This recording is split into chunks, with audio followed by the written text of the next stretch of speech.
The rise of the ANIML early 2000s were a battlefield. The Ruthless Aggression Era wasn't just a name. It was a mindset. And in the middle of this war emerged a force unlike anything the WWE Universe had seen before. Batista didn't need catchphrases, he didn't need flashy lights or over-the-top promos. His presence was the message, and his spinebuster, that was punctuation. He was raw power molded into a human frame. With traps like mountains and a glare that could freeze a crowd, Batista bulldozed his way through the ranks. Each match was a warning, each victory a statement. He wasn't just winning, he was dominating, but behind that fury was something more. Batista craved respect. He was loyal to those who earned it, but ruthless to those who crossed him. And in WWE, lines between friend and foe blurred fast. This is the rise of the animal, a man whose prime was marked not just by championship gold, but by moments that defined an entire generation. Glorious, ferocious, unforgettable. Before Evo Ulutio won, before the roar of the crowd, before the spotlight of WrestleMania, before the animal was feared by all, he was just Dave Batista, a man training in silence, biding his time down in Ohio Valley Wrestling. Future legends were being molded: Brock Lesnar, John Cena, Randy Orton, Shelton Benjamin, and among them stood Batista, towering, intense. But overlooked, he wasn't flashy. He didn't cut promos that turned heads. He didn't smile for the cameras. He just trained and waited. WWE gave him a break, but it was a shaky one. As Deacon Batista, he was cast as a bodyguard for Reverend Devon, silently holding a collection box while wearing a suit. It was forgettable, it was safe, and it was wrong, because what they didn't see, what no one understood yet, was that they weren't looking at a side character. They were looking at a future main eventer. Behind that silence was a storm. Every step he took in the ring, every punch he threw, carried a weight of frustration. The frustration of being caged. Because the real Batista wasn't a sidekick. He wasn't a gimmick. He was a predator waiting to be unleashed. He knew it. The fans didn't. The company hadn't figured it out yet. But all that was about to change, because the right time was coming. And with it, the right mentors, the right mission, and the right team. Batista wasn't just going to be part of the WWE, he was going to evolve it. The Evolution ERA. Great warrior needs a battlefield. Every beast needs a pack. And in 2003, Batista found his Evolution, led by the game Triple H. With the wisdom of Ric Flair and the rising star Randy Orton, Evolution wasn't just a faction. It was a vision.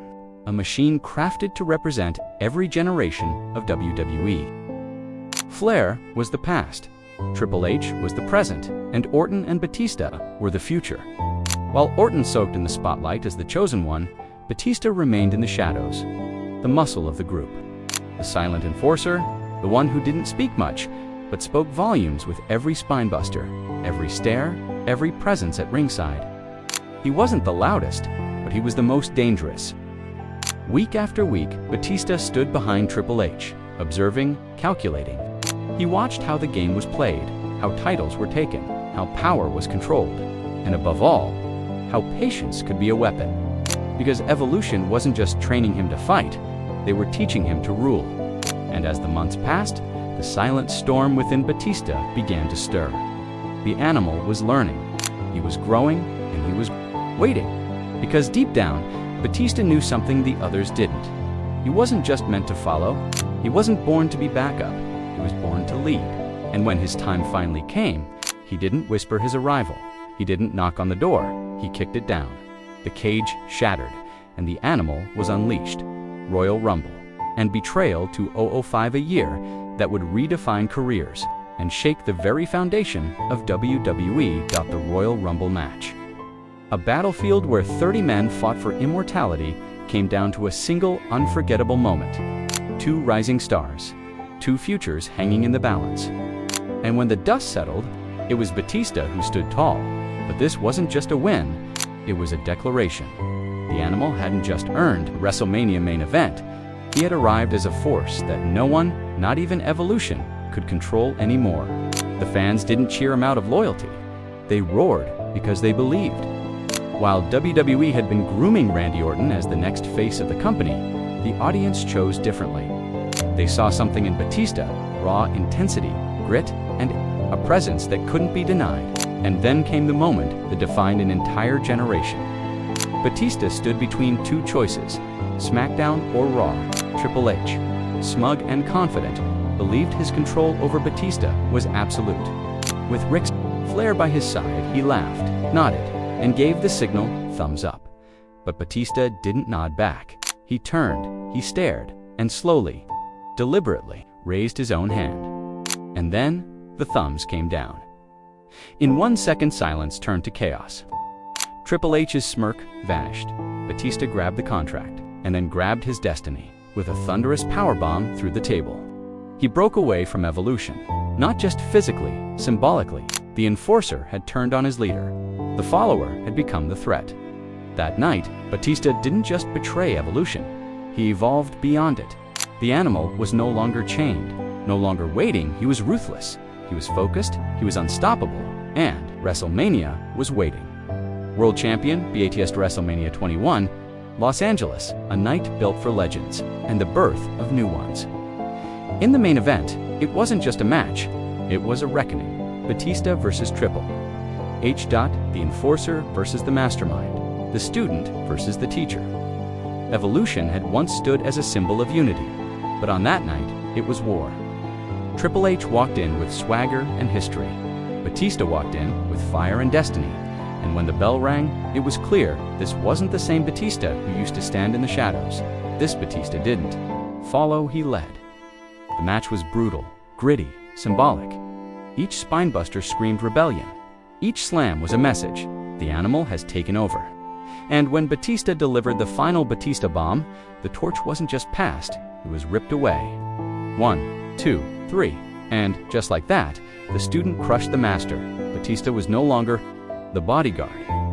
He was the world heavyweight champion. But he didn't stop there. He reigned with dominance, with pride. With the hunger of a man who waited years to prove himself, his list of challengers read like a Hall of Fame induction. JBL, Eddie Guerrero, Randy Orton, even The Undertaker. Each one brought a new challenge, a new war. But each time, Batista stood, tall, bloodied, battered, but never broken. This wasn't a paper champion. This wasn't a lucky run. This was Prime Batista, an era where intensity ruled, where the title didn't define the man defined the title. And at the top of that mountain was the animal. Loyalty, pain, and WIR Batista was more than just muscle, more than the roar, more than the destruction he left in the ring. Underneath the intensity was loyalty, a code he lived by, a respect he gave only to those who earned it, and no one earned it more than Rey Mysterio. Two opposites, one built for speed, the other for strength. But together, they weren't just a tag team, they were brothers, a bond formed beyond championships. It was rare in WWE, a business where betrayal sells and friendship fades. But Batista and Rey stood by each other, shoulder to shoulder, heart to heart, yet loyalty comes with pain. And in Batista's case, a lot of it, being a champion, is more than carrying a belt, it's carrying the weight of expectations, of responsibility, of physical punishment night after night. Batista's body began to betray him. Torn triceps, dislocated shoulders, muscle strains, every match, every bump, took another piece of him. But he never stopped, because warriors don't retreat, they endure. And endure he did, especially in 2007. When he faced The Undertaker in a rivalry that may be the most underappreciated saga in WWE history. No gimmicks, no cheap spots, just two titans clashing. WrestleMania 23, Backlash, Cyber Sunday, Survivor Series. Each time they pushed each other beyond the brink. Batista didn't win every battle, but he never backed down. Every strike he threw came from the soul of a man who refused to be anything less than great. Every loss only fueled his fire. Every match felt like war, and through it all, one thing became clear. This was no longer just a bodybuilder turned wrestler. This was a warrior, fighting for pride, fighting through pain, fighting like each match was his last. That was the mark of Prime. Batista. Not just strength, not just dominance, but relentless heart. Subscribe now for more untold wrestling stories and epic rivalries explained. Like never before, because this is just the beginning.